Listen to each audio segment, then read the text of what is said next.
Chapter 1 फुसफुसाता हुआ घर। राघव कभी भूत प्रेत पर विश्वास नहीं करता था। वह उन लोगों में से था जो डरावनी कहानियां सुनकर हंस देते हैं। अंधेरा उसे नहीं डराता था। पुराने खंडहर मकान भी उसे नहीं डराते थे। यहां तक कि गांव के आखिर में बने उस छोड़े हुए घर की अजीब अफवाहें भी उसे नहीं डराती थीं।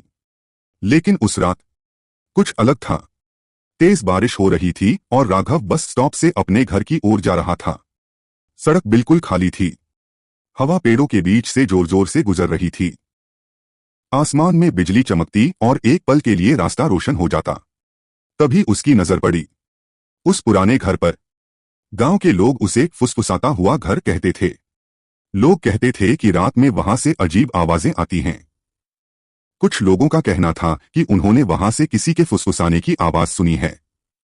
कुछ ने तो यह भी कहा कि उन्होंने खिड़कियों के अंदर परछाइयां हिलती हुई देखी हैं, जबकि सालों से वहां कोई नहीं रहता। राघव रुक गया। सिर्फ बेकार की कहानियां हैं, उसने खुद से कहा। फिर से बिजली चमकी। टूटी खिड़कियों वाला वह घर अंधेरे में ऐसे खड़ा था जैसे किसी की खाली आंखें उसे घूर रही हों। लकड़ी का पुराना गेट हवा के साथ धीरे धीरे हिल रहा था और चर्र की आवाज कर रहा था। अचानक राघव को जिज्ञासा हुई। वह धीरे धीरे गेट की ओर बढ़ा। जैसे ही वह आंगन में कदम रखा, हवा अचानक रुक गई। चारों तरफ सन्नाटा छा गया। बहुत गहरा सन्नाटा। राघव ने भौहें सिकोड़ लीं। अजीब है।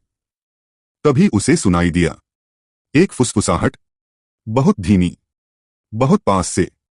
राघव, वह एकदम रुक गया। उसका दिल तेजी से धड़कने लगा। कौन है वहां? उसने जोर से पूछा। कोई जवाब नहीं आया। तभी फिर वही आवाज आई। राघव, अंदर आओ। राघव पीछे हटने लगा। लेकिन अचानक धड़ाम, उसके पीछे का गेट जोर से बंद हो गया। और जब उसने मुड़कर घर की ओर देखा, दरवाजा पूरी तरह खुल चुका था और अंधेरे के अंदर से कोई उसे देख रहा था। जारी रहेगा।